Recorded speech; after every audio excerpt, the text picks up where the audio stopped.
Hello everyone, this is Dana Henry from UMass Donahue. It's 11 o'clock.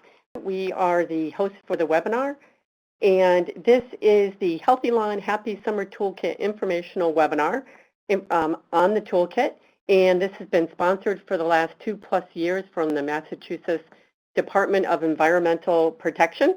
Okay, then we are going to get going, and I have our main DEP sponsor and project lead in the room, Dwayne Levangie, and I am going to turn it over to Dwayne. You should all be able to see the slides, and Dwayne will go over our advisory committee members. Thank you. So as Dana highlighted, this project grew out of the last 2 years that DEP has implemented the pilot program that begun by the Division of Ecological Restoration.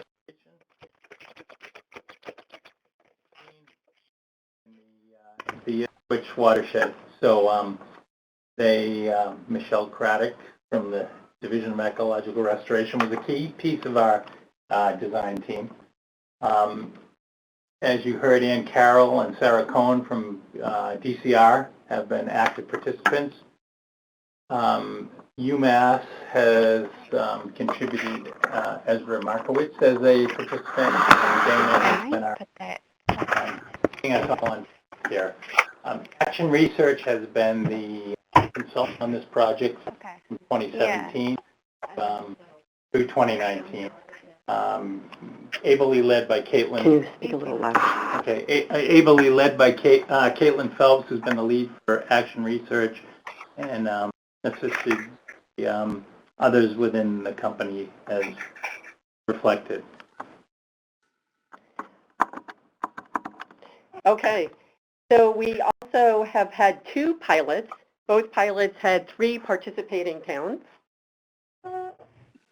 So the participating towns, we can't thank them enough. They've been contributing their time and effort to review their data, get the data ready for Caitlin, work with Caitlin to do it.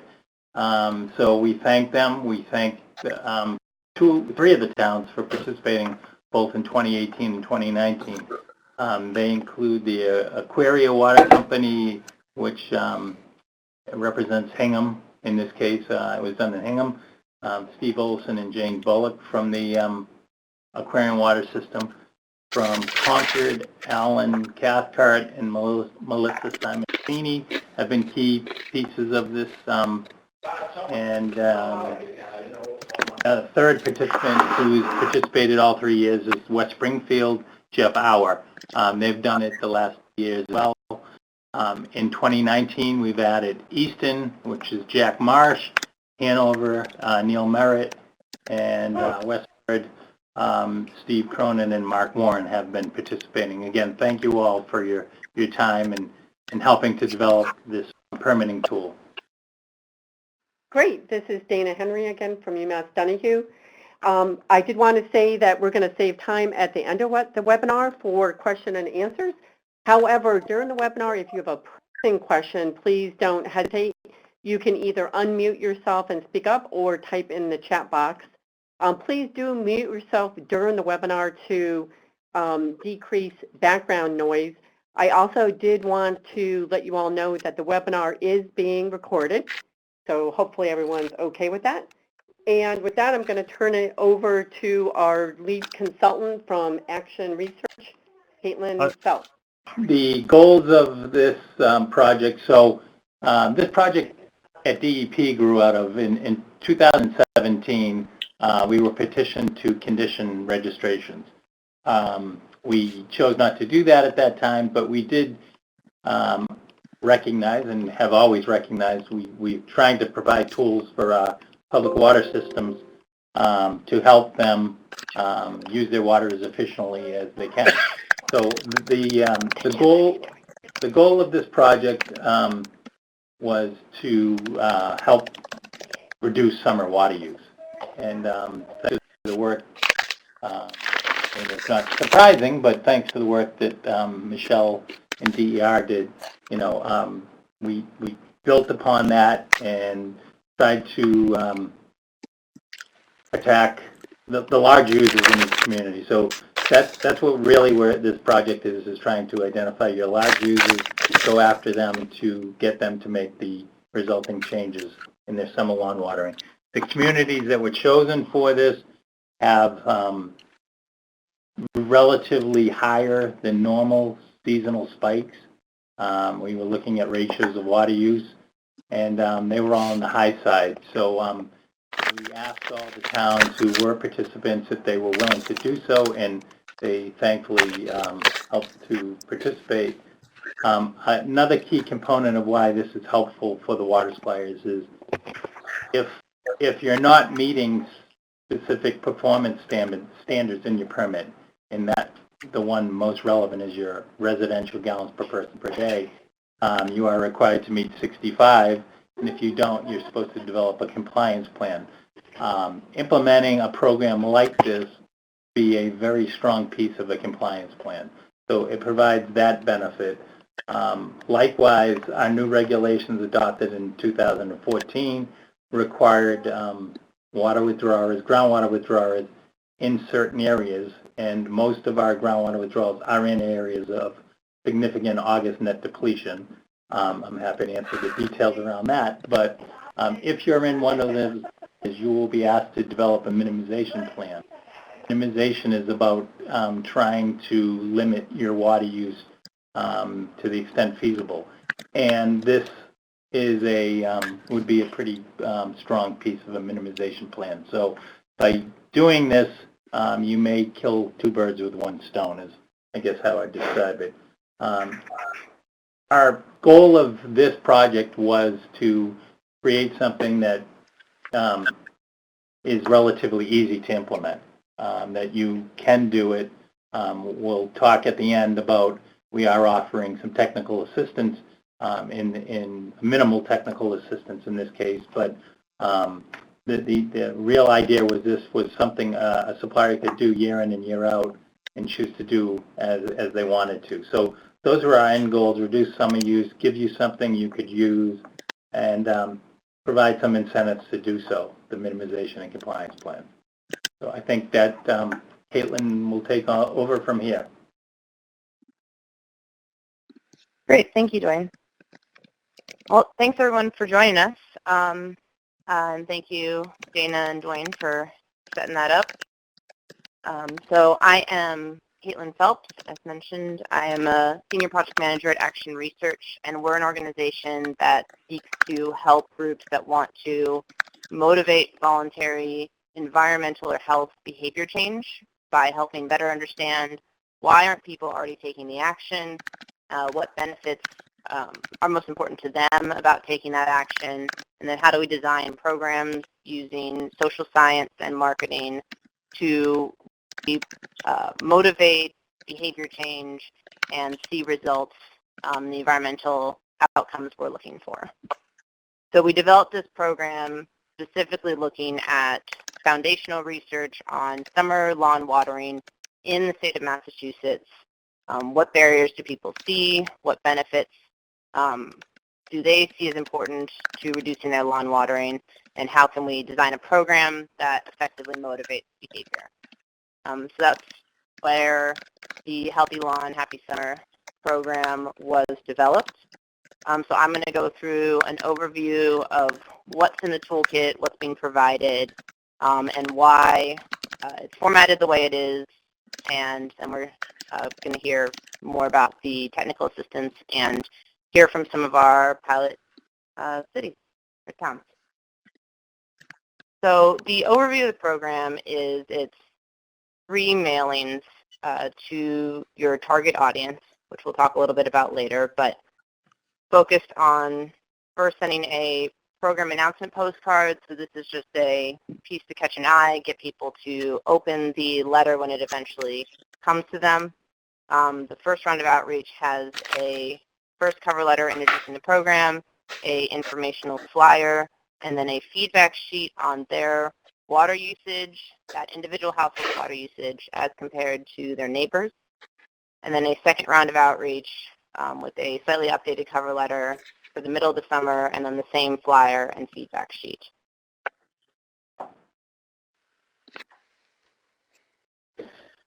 So as mentioned, this is piloted with the support of DEP and our pilot towns, which, again, we can't thank enough for their participation, as well as all their feedback.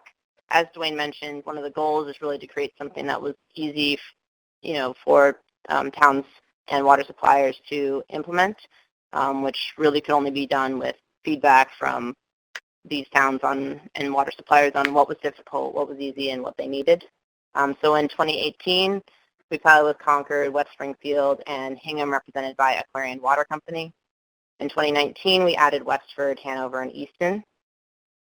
We specifically wanted to look at households that water their lawns. Just one thing we learned in the foundational research is that lawn watering is a high water use. There are already a lot of residents who do not water their lawn, so to ensure that we were using our outreach most effectively, we really wanted to target those who do water their lawns. So we selected our target audience based on a comparison of their winter water use to summer use, using that sizable summer increase as an indication that they were likely watering their lawn. In 2018, we saw, on average, households that received our program use 39 gallons per day less in the summer than those who did not receive the program, with participating households in one of the 3 pilot communities using up to 128 gallons per day less than those who did not receive the program. So a comparison to a randomly selected control group, so we could account for factors such as weather. So we know that the changes we see are due to the program, as the 2 comparison groups are going through the same summer weather and same other factors. There was a pilot in 2019, data analysis in progress right now. And the full reports on the pilot as well as the foundational research are available at that website. So what we have available is the toolkit, which the cover page is pictured here. This has detailed step-by-step instructions working through implementation, as well as a FAQ section for troubleshooting and other questions, a basic overview of the foundational research and the science behind the tools and the way they're designed. We also have templates for each of the materials that have just a few spaces you update with the water supplier name, town name, contact information, etc.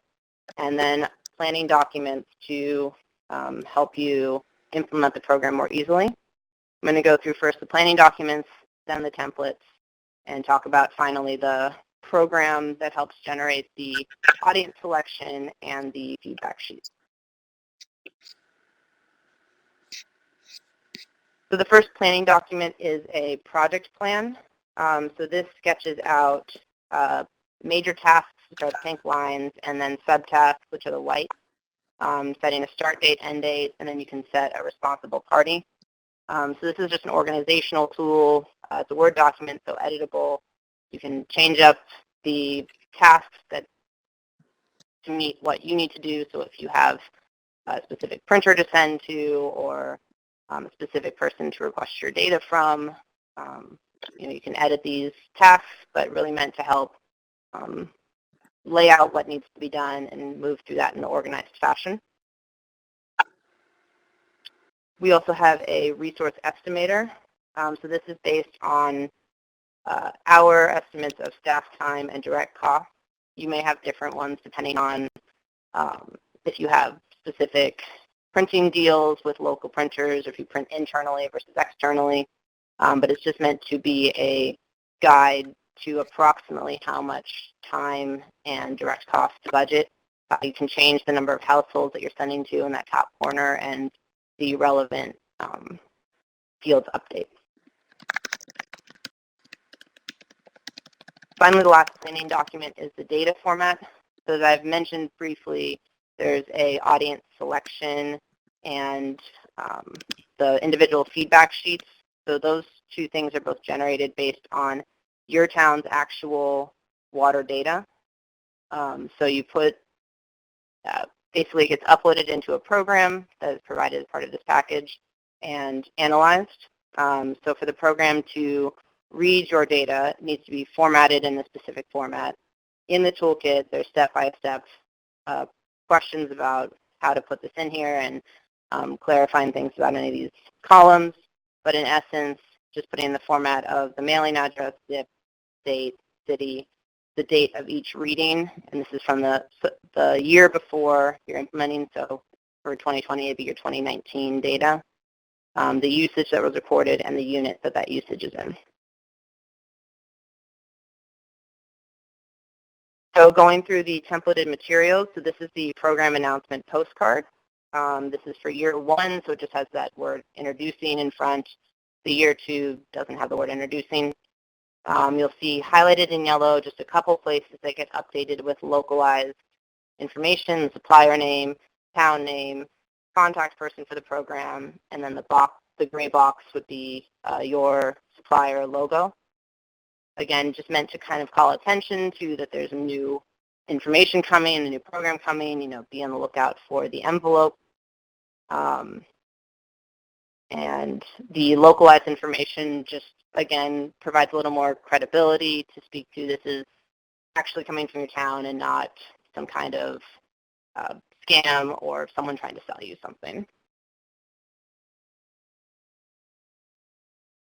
The first cover letter, so you'll see this doesn't really have graphic design because it's meant to go on the same letterhead that you would typically use when communicating with your customers.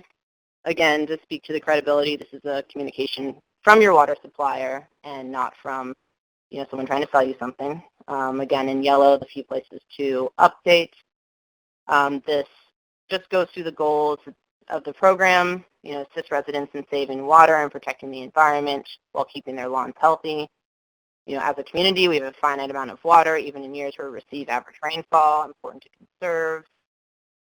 Thanking our residents that are already taking action, and speaking to more than half of residents have reported watering their lawn in the summer minimally or not at all. And there is a star there, which drops to a footnote in the footer of this page, which I didn't include just to keep this readable, but just references that statistic is based on our foundational research and the 2018 pilot research, as well as conversations with towns to speak to. This is likely a statistic that is relevant for them as well. Why we include that information is it's a social norm, so it speaks to other people are also already taking this action. Something we see in the behavioral science is one of the most motivating factors for action is what are other people doing. So including this information is something that's in a couple of the different materials and important psychological tool to help motivate voluntary behavior change. The second cover letter, primarily the same information, just speaking to that the water levels naturally drop in the river during the summer. So speaking to that, as this program is implemented the second time, we're in the middle of the summer now in early August, and sending this information again as a reminder to keep the behavior change on the top of people's minds. The flyer, which I'll show bigger in a second, again has a few pieces you can customize, which are highlighted in black boxes here. So the top half of the flyer, you see you fill in the location name in 3 places in the subheader and in the first and second paragraph. So this top half of the flyer speaks to one of the major barriers that we saw in the foundational research, which is that people who still watered their lawn were under the misperception that watering a lawn didn't actually use that much water. So what we do in this first half of this flyer is speak to how that's actually not correct, that lawn watering does use a fair amount of water. The 1,900 gallons per week and the 12 hours showering is what we found in our research, although we have heard from some of our pilot communities that that may be a number that's a little low. That part of the graphic is actually editable, so if you have a more localized number that you would like to use, in the toolkit explains how to the conversion between gallons and how much a shower hour is on average to create that more customized infographic. But speaking to really that first barrier of correcting that misperception of how much watering a lawn really does use. The bottom half of the flyer on the left side speaks to the second barrier that we heard in the foundational research, which is misperception that grass will die if it's not watered, and a misunderstanding of what dormant grass is versus dead grass. So speaking to that healthy grass can go dormant or turn golden during dry periods, but that's not dead, and that actually letting it do this can promote more healthy grass because it gets deeper roots. And again, seeing a customized place here, half of those film locations, homes already let their grass go dormant in the summer. And then speaking to some of the benefits that can be realized, such as saving water, money, and time. On the right side is watering wisely tips.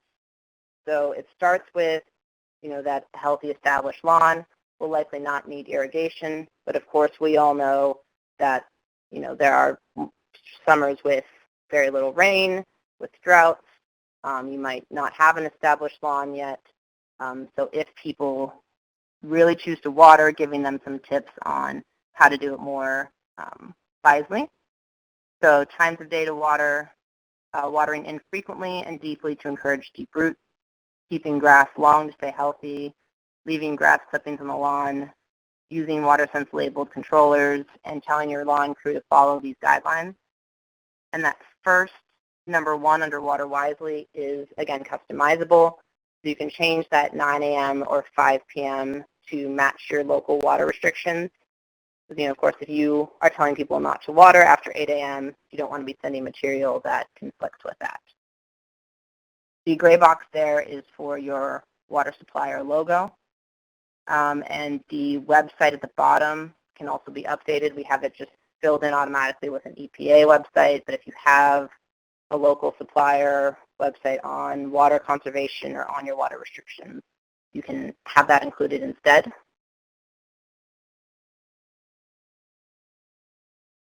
Okay, so the next part is about the program that I've mentioned that helps you target your program at these people who are higher users that are watering their lawns during the summer, as well as helping you create these individualized feedback sheets that share with households how much water they're using as compared to their neighbors. So it's the Healthy Lawn, Happy Summer program, comes with the toolkit, so it's an exe file. There's installation instructions, needs to be on Windows. It'll install a shortcut that looks like the top image. When you open that, it shows this box on the bottom, which is creating the sample file, so that's selecting your audience, and creating the mailer from the sample file. I'm just going to go through this really briefly. There are detailed instructions in the toolkit, more specifically on how to use it, to run through it. So the first is the audience selection. So when you open that, the first thing you have to do is select templated Excel files. So this is from that planning document before, that data format, so how to fill in, the data from the last year, so in this case, your 2019 data for your whole town, and format it in that file, uploaded to here. So the first option is excluding the top part of users, so that can exclude if you're unsure if your data file might have essentially some commercial things that are miscoded or meters that are running incorrectly and pushing out very high values. You can exclude that very top 1.3%. Then there are two types of audiences you can select. At the bottom, it's high users, which is just, it selects the top 30% of your audience. It's based on their raw increase from winter to summer, and that's just the default option. You can also do a customized selection where you can see here it's set to 70 to 100, which is, again, your top 30%. And then if you want to limit how many households you're actually mailing to, you can put a number of households in here, 100, 50, 500, 300, whatever you want to do, and then it'll generate a sample file for you. Next, you have it generate these feedback sheets, which I'll show on the next slide. where you just upload that sample file, upload your logo. You can have a local image, so if you have, a picture of your town hall or something like that, a local park that has, dormant grass that we like to see, you can use that, but we also have a local image already in there. And again, the hyperlink, so if you have a local water conservation website, you can put that link in instead, but it'll fill in the EPA one automatically, running, and then you click Create Mailer to run it. And then it generates this feedback sheet. This is from Concord, so it'll pop up a PDF that has all of the feedback sheets for every household as part of your sample. It's not included here, so this is completely anonymized for this presentation purpose, but on your sheets it will have a number in the bottom left corner that corresponds to the addresses in your sample file. So when you mail, you can make sure that the feedback sheet is going to the right household. So the top half, this is that image that I mentioned is the generic image that's included that has a house showing dormant grass. And again, speaking to that social norm, more than half already don't water, and that they're not only saving money, but doing their part to save water. And to prepare for the summer, we wanted to let you know where you stand based on your water usage from the previous summer. So these are the graphs that will be generated automatically by the file. It pulls out the year, so summer 2018 in the title from the dates in your data file. It'll generate an efficient neighbors, which is the top 30%, your most efficient users, an average for them. It'll generate the second one, the gray bar, your average users from your entire town. And that last bar, then in blue, is the household this is going to. So it generates their average water use per month. It fills in then this more water, same water, or less water than the average household in their town, and either includes the sad face or a neutral face or a happy face. Generally, most people in your selection should be more. There are ways that people could get pulled in that are actually lower users, such as if their house is unoccupied in winter and not using any water, and then they have a regular summer usage, that raw increase is going to be large. But because they're a lower, if they're a lower user than average, they should get a graph that acknowledges that they are doing a good job. So no worries about people who are actually low users, hopefully getting feedback like this unless their meter readings are incorrect. Again, putting that website at the bottom, thanking them for helping their community, putting your logo in, and framing this all as a community effort to save water. So again, push that feeling of this is the norm, this is what people do, we save water and help protect our community's resources. We also have instructions in the toolkit on mailing, so laying out just that, for example, if having the cover letter on top, something you may or may not think about when you're putting together a mailing, but just having that letterhead on top helps speak to, again, the credibility. When people open the letter, the first thing they see is their supplier's logo, so knowing that this is important information, having the logo or whatever kind of envelope you typically use for mailing as sent, all this information, again, is in the toolkit. For the suggested timeline, based on the feedback from the pilot communities, we suggest that somewhere in the January to April timeframe you start working on the water data, customizing the materials, printing, and assembling, as we heard that this is the better time of year to be working on pieces like this rather than trying to get together in the summer when things may also be really busy with water use.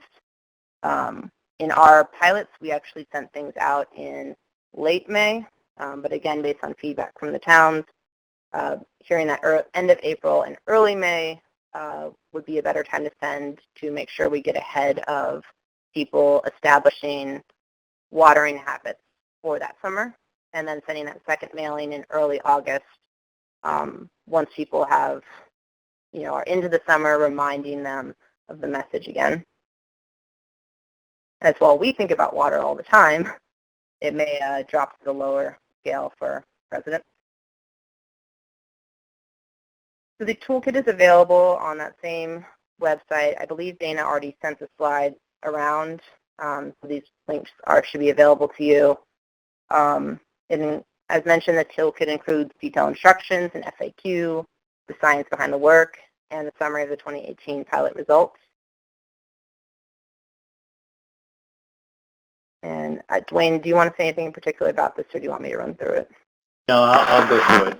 So as I mentioned earlier, and as you can see on the slide, we have some money, not a lot, but are prepared to provide some technical assistance to suppliers who, not for mailing, but for kind of the data work. So working with Caitlin as necessary to get their data in a format that they can use the toolkit.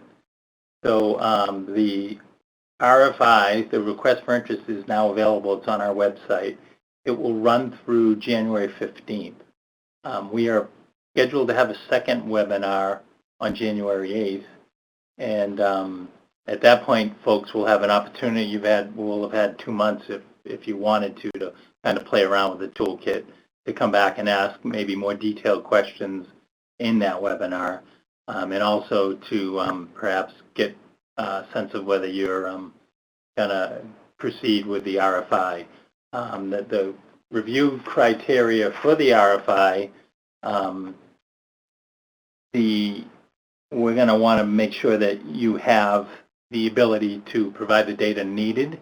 And I don't know if Caitlin mentioned, but you need pretty much quarterly data or better to do this.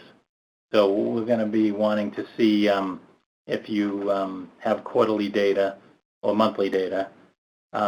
Preference will be given to suppliers who have a high residential gallons per person per day or a high summer to winter differential of water use.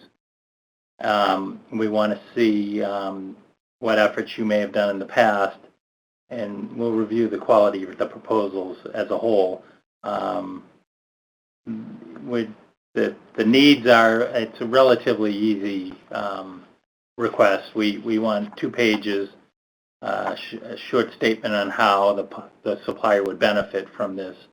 We have a high summer to winter ratio. We've tried X, Y, and Z, and we'd like to try this. We might need help with the data for X reasons.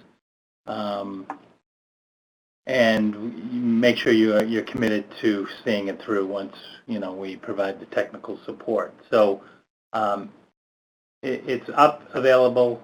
If there's any questions, you can call me. I think the next slide is probably contact information. And Dana's going to tell me is it insight. So I guess at this point, unless Caitlin has something else to add, I think we open it up to questions. But yeah, this is Dana Henry. We're going to open it up to questions in just a sec. But we wondered if any of our participating towns wanted to share some insights and learnings. And I believe we have Neil from Hanover and Mark from Westford. I'm not sure if Steve McQuarrie was able to join. But so Mark and Neil, I just put you on the spot. Are there any insights or learnings you'd like to share since you were both part of the pilots? I guess I can go first. This is Mark from Westford. Can you guys hear me? Yep, we can. Go ahead, Mark. Okay. All right. I'll also make sure my mute button was off. So I guess the insights that I have are that it really isn't too difficult to put all of this together, to generate the initial data and to put the to revise the letters and the flyers. It's all pretty easy. You just got to know how to mail merge. I guess that was the biggest obstacle for us.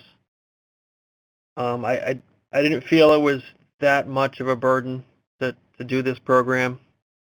And I did get really all 3 ranges of feedback, from the super happy, thought it was great, to the apathetic, to the angry. But that being said, I really only have 3 data points. I only heard from 3 different people. They just happened to go through that range. Can you elaborate on what the Oh, anger sure. was?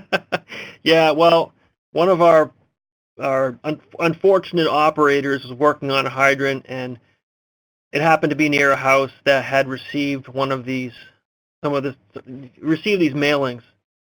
And the woman was very upset. She felt that it was her water, she paid for it, and she can do whatever the heck she wants with it. That was essentially her point. That was it, really.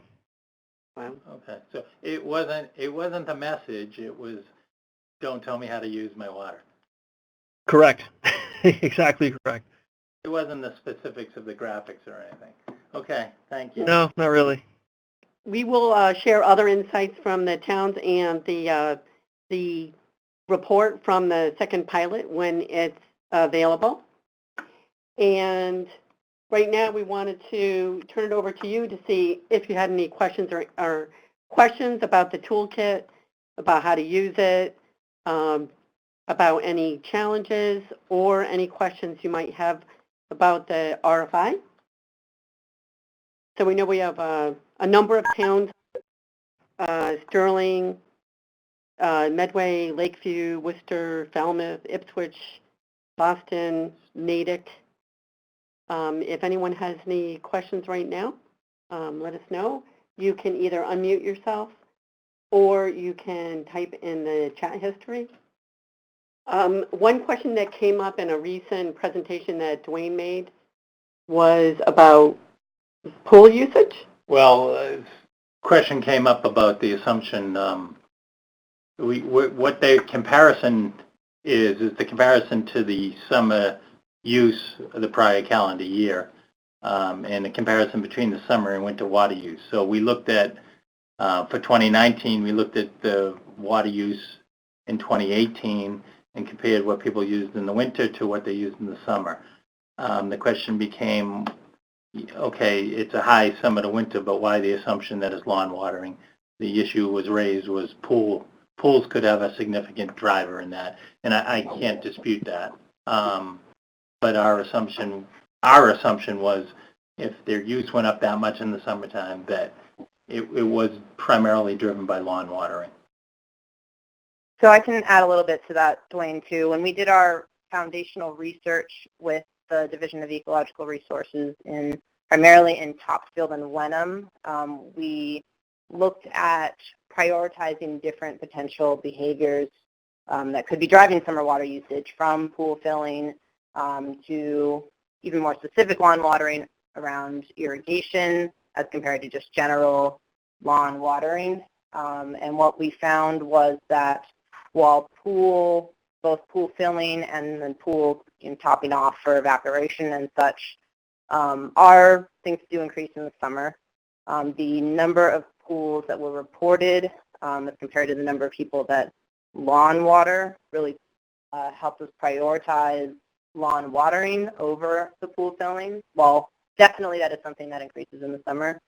The number of people with pools that were reporting actually filling them as opposed to people who just leave them in dry in the summer or don't have a pool at all really helped us focus in on lawn watering as well as the level of impact from the amount of water used when watering a lawn. Michelle, you have any questions that we got that day that might be helpful to hear? No, I mean, that was the one that stood out there. There was a question about rates and how water rates can drive behavior. And yes, absolutely, water rates can help drive behavior. And we're not saying that isn't a good direction to also tackle the problem as well. And we would encourage you to do that. And we even have grants to help you to design rates to do that. But in this case, we were narrowing our efforts to focus entirely on the lawn watering and ways to get people without rates to make adjustments to the behavior. Mm-hmm. Okay. And just from a behavioral perspective, too, one of the things that we advocate is that, it's great to go after, change and a lot of, use all the tools available to you, and if you can drive behavior change from rates, as well as from the behavioral voluntary perspective of reducing people's motivation to water their lawn,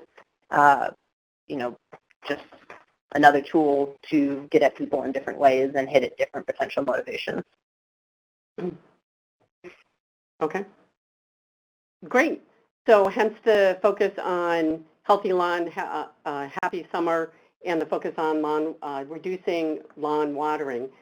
So again, this is Dana Henry, and we hope that this webinar was informational. As Dwayne said from DEP, the request for interest is open until January 15th.